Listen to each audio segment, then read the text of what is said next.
আচ্ছা, কখনো কি ভেবে দেখেছেন হাজার হাজার মাইল দূরে গড়ে ওঠা দুটি সভ্যতা, যাদের ভাষা আলাদা, সংস্কৃতি আলাদা, তাদের উপাস্য দেবদেবীর মধ্যে এত মিল কিভাবে সম্ভব? হ্যাঁ, আজ আমরা কথা বলছি গ্রিক রোমান মিথোলজি এবং আমাদের চেনা হিন্দু দেবদেবীর নিয়ে। এদের রূপ, গুণ আর ক্ষমতার মিল দেখলে আপনিও চমকে উঠবেন। আজকের ভিডিওতে আমরা জানব এমন 5টি অবিশ্বাস্য মিলের কথা। চলুন শুরু করা যাক। তালিকার প্রথমেই আছেন দেবতাদের রাজা।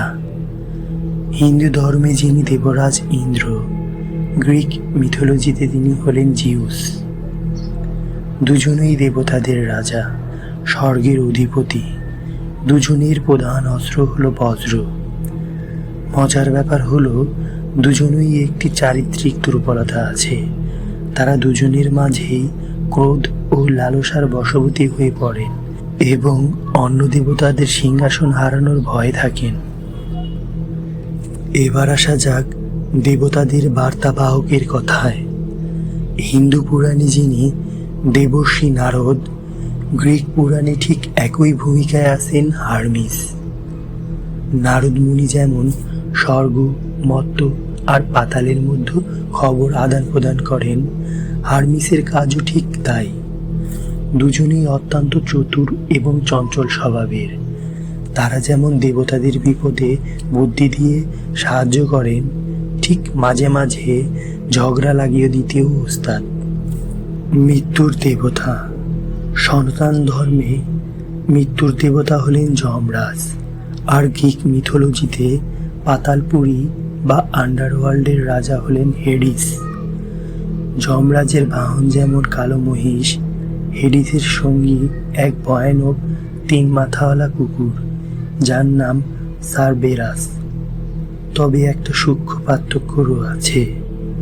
যমরাজ মানুষের পাপ পুণ্যের বিচার করে, কিন্তু হেডিস মূলত পাতালপুরীর পাহারা দেয়, যেন কোনো আত্মা সেখান থেকে পালাতে না পারে।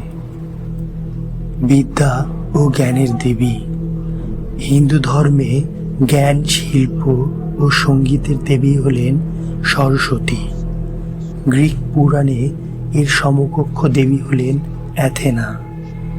দুজনেই জ্ঞান ও বুদ্ধির প্রতীক। তবে রোমান বা গ্রিক মিথোলজিতে অ্যাথেনা জ্ঞানের পাশাপাশি যুদ্ধের কৌশলের দেবীও বলা হয়, যা দুর্গা শক্তির সাথে কিছুটা মেলে। প্রেম ভালোবাসার দেবতা। হিন্দু পুরাণে প্রেমের দেবতা কামদেব, আর রোমান মিথোলজির প্রেমের দেবতা কিউপিড। কামদেবের ধনুকটি আখের তৈরি, তার তীরের ফলায় থাকে ফুল। যার বুকে এই তীর লাগে সেই প্রেমে পড়ে যায়। ঠিক একইভাবে কিউপিডের তীর যার বুকে বিঁধবে, সেও প্রেমে অন্ধ হয়ে যায়। মিলটা দেখেছেন? একদম হুবাহু। ঐতিহাসিকদের মতে এই মিলগুলোর কারণ হলো ইন্দো ইউরোপীয় সংস্কৃতি। প্রাচীনকালে এই দুই অঞ্চলের মানুষের পূর্বপুরুষেরা হয়তো একই উৎস থেকে এসেছিলেন, যার ফলে তাদের গল্প আর দেবতাদের রূপ এতটাই মিলে যায়। আপনার কাছে কোন মিলটি অদ্ভুত বা দারুণ লেগেছে কমেন্ট করে আমাদের জানান। ভিডিওটি ভালো লাগলে লাইক দিন, বন্ধুদের সাথে শেয়ার করুন, আর এই ধরনের আরও রহস্য, রোমাঞ্চের গল্প জানতে চ্যানেলটি সাবস্ক্রাইব করতে ভুলবেন না।